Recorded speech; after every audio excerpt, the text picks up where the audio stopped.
Hi guys, Martin here, and today we are going to be talking about demystifying funnels.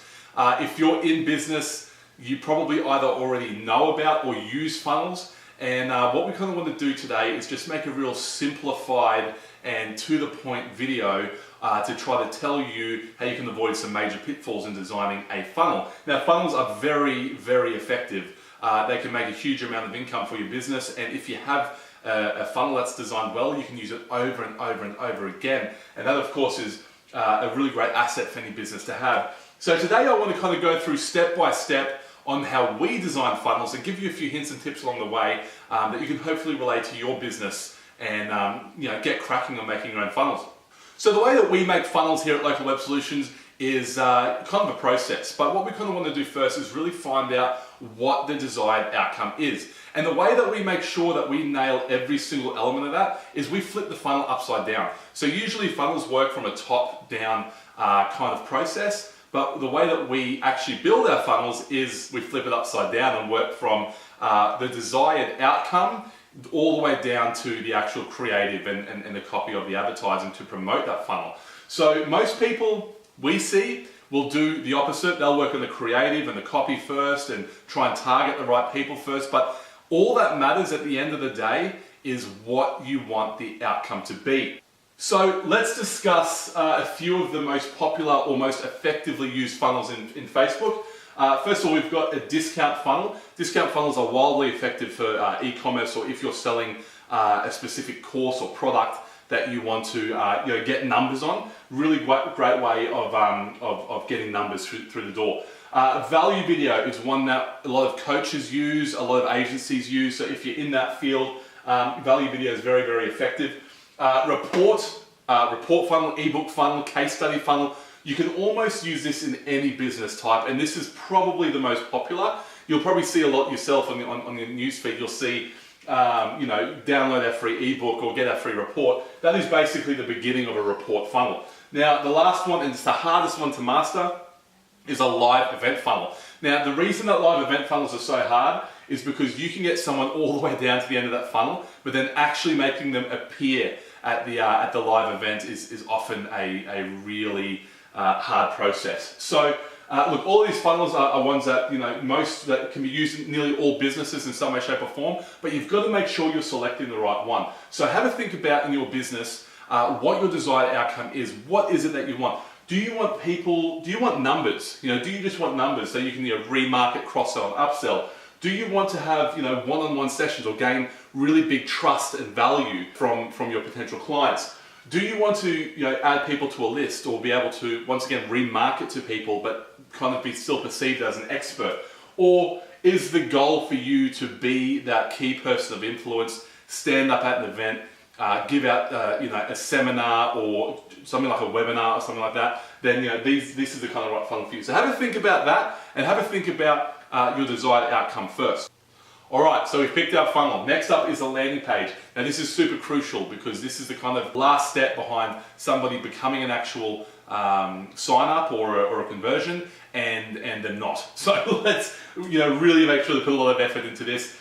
There's many ways to create a landing page. There's many factors that certain landing pages need, but as a general, this is the kind of things that are really needed or required to create a highly converting landing page. So we start off with the obvious, a headline. You've got to get a few seconds to engage someone on the landing page, so make sure that this headline is good. Make sure that it's really speaking the language of your customer, and make sure that it is really hitting those parts in their brain that make them go, oh, that resonates with me, and oh, that's really relevant. If you can do that in a headline, then this will be child's play. So, good persuasive copy is of course very important. My hints to good persuasive copy is pretend that you're in the head of your customer and talk to them as if you are that inner voice. Give them conversational copy. Go through their decision-making process and really understand your customer and what they need fixed. Remember that all that you're doing here in this entire process is taking someone from the state they're currently in all the way through to their desired state. That's what these funnels are for. That's what your products are for. That's what your services are for. Never forget that. Always relay that in your copy, right? Now, really good ways to write great copy, of course, as I just mentioned, all the conversational stuff. Make sure that you talk Sales 101 here, features and benefits. What features do you have and how does it benefit your client? Real simple stuff there, guys. Also, you want to add a video if you can. People love videos. We get more engagement on videos than any other form of marketing, whether it be long copy, short copy, imagery. So yeah, video if you can. And call to action, of course. Now, human beings, we're simple creatures. As smart and as advanced as we are, sometimes we just need to be told to do something. So just remember that. Remember that someone can read this all day, but if they're not being told to do something, they might not. It's just the way that we work. It's the way that our psychology works. So if we're saying, this is great, this is awesome, this can help you, now click here, that works a lot better. Lastly, and it's not a crucial element, but it's a very handy element, is social proof. Now, if you're a business or a coach and you haven't got previous customers, it's very hard to throw social proof in there. Don't fake it, don't do any of that. Just make sure that you build up social proof and goodwill throughout your process, and when you get it, add it to your landing page. Remember that everything we're building here is an asset to your business, which means it can be used over and over and over again. So what we do with our clients is we'll often build social proof throughout the process if they have none, and then add it to the landing pages as we go, and we all of a sudden see those funnels convert a lot higher from there. Alright, so you've got your landing page. Next up is to promote it, and that of course means that we are talking about the ad. Now in particular here we're talking about Facebook ads, so keep that in mind. Obviously advertising on other platforms and formats is completely different, but if you've gone through the effort of making yourself a really good landing page, this part should be pretty easy. I can literally talk about this for hours and different things that you can do in advertisements, but I don't want to do that. Instead, I want to just try and keep it as simple as possible for you. And depending on what your service or product is, this can be done many different ways. Remember that anything that you do, anything that you're doing, not just in business, but especially in advertising, you are taking somebody from their current state through to their desired state. Now, once you've worked out how to do that, you will never have to worry about a client or a sale again. So remember, that's all that we're trying to do here. What is your customer's current state and what is their desired state? Then we use these to convey that message. So what's the goal? Awareness, conversion, engagement, traffic. If you're selling a funnel, you've probably got conversions, engagement, or traffic really. Many different marketers will give you many different opinions. As far as I'm concerned, have a really good think about the end goal, and once you get there, you'll work out the best way to do this. Let's talk about the nitty-gritty though. Pattern interruption. Now, if you don't know what that is, that's fine, but just keep in mind that Facebook is a platform for people to socialize, to stalk their ex, to look at funny cat videos, to look at food, and that's really about it. They're not there to purchase, they're not there to actively buy, and that's okay. Because we have this beautiful thing where human beings love consuming content and love consuming knowledge. So if you're going to interrupt somebody's time, make sure it's worthwhile. Make sure that you're giving them something that they can actually use. And of course, a lot of people talk about this, value first. Give value and you won't fail, okay? So make sure you're interrupting the pattern. Next thing, we want to make sure the copy's good, okay? We want to make sure that we're calling out the audience and really letting them know that we understand them and we can help them if they click on this button. Copy doesn't have to be hard, okay? If copy starts becoming hard, you're probably doing it wrong, or you don't know your audience well enough. So make sure that you've got those two things in place. Make sure that you've got, that you know your audience, and make sure that you aren't overdoing it. Just keep it simple. Alright, next, are you going to use an image or a video? I highly recommend video.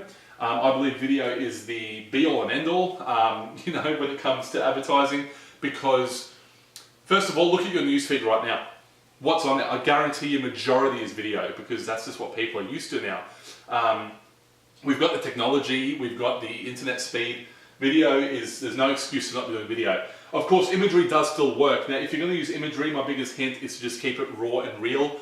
Don't use stock images. We find that in all of our tests for nearly all of our clients, normal images beat stock images all day.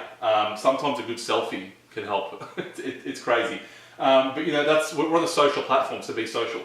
And lastly, video, of course, if you're going to do it, you don't need much. Just use your smartphone. Use software if you have to. There's so many ways to do it. There's no excuse not to do it. So yeah, which one are you going to use, image or video? And then what you want to do is piece all this together, and we're going to start talking about targeting next, and then you'll be able to start kind of working out how to piece all these things into your funnel and really start promoting this.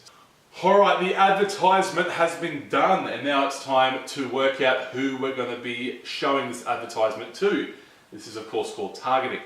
Now, as I mentioned in the beginning, we reverse engineer our funnels for very good reason, because it actually just makes life so much simpler. This whole time you've had a goal in mind, right?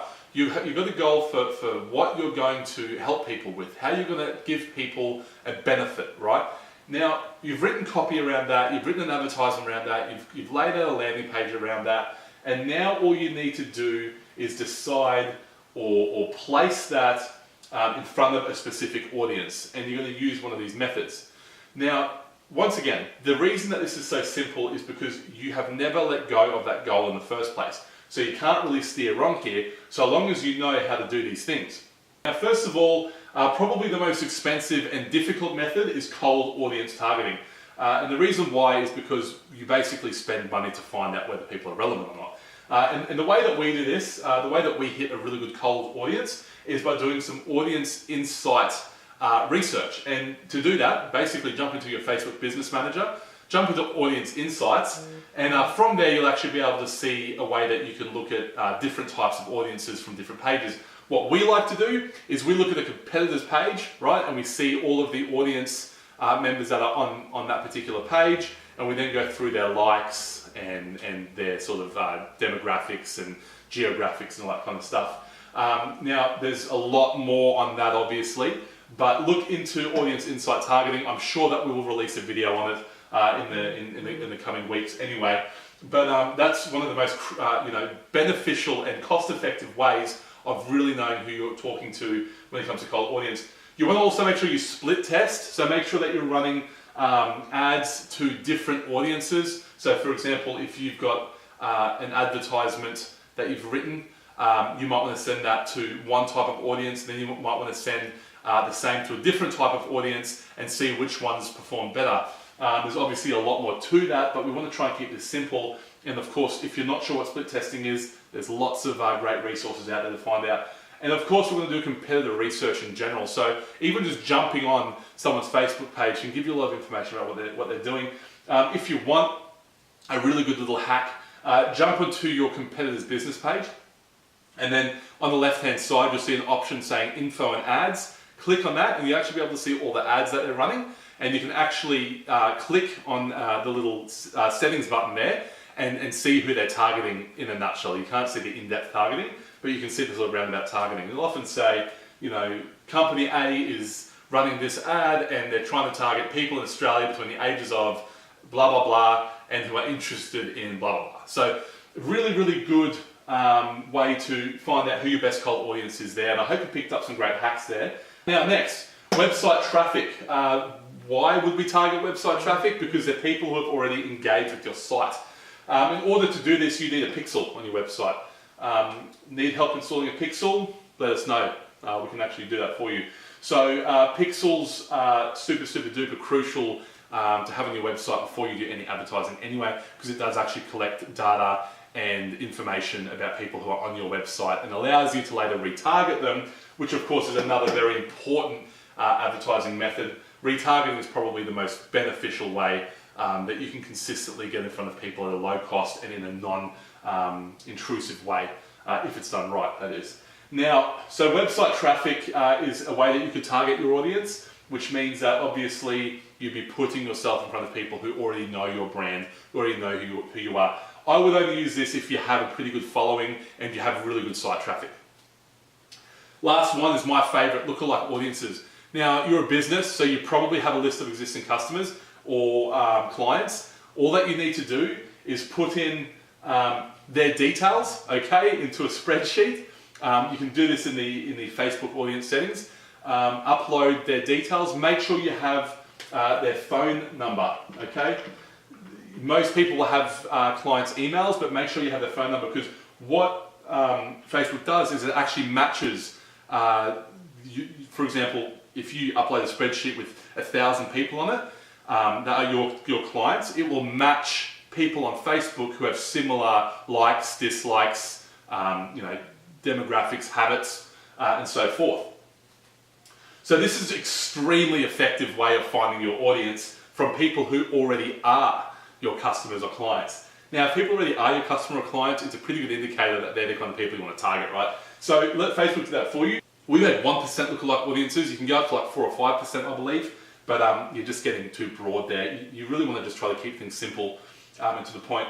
So you need to have, in my opinion, you need to have at least 1,000 people on your list. 1,000 people is really good. If you've got 1,000 people that you can put into your lookalike audience, you're winning. So put them in, make sure to add the phone number, and then create a 1% audience from that and target your advertisement to them.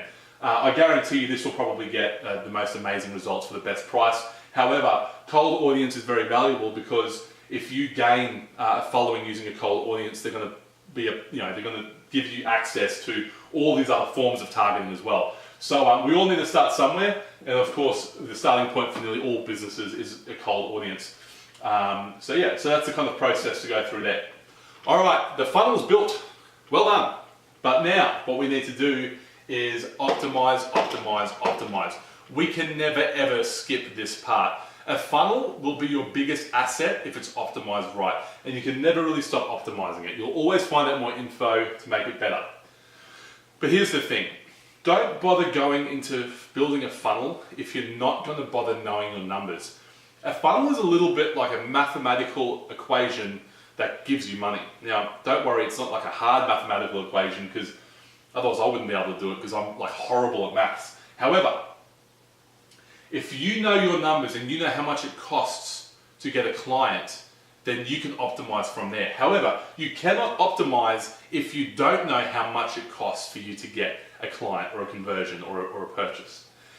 A Facebook funnel is a little bit like a machine, okay? Imagine it's like a money machine, okay? In the ideal world, a Facebook funnel is something that you throw a couple of $100s into and get more money back. So for example, you might put $200 here, but you make $600 here, right? So you're chucking $200 through the funnel, and that by the time everyone comes out of the funnel, they're giving you $600, okay? That's a profit of what, 400, right?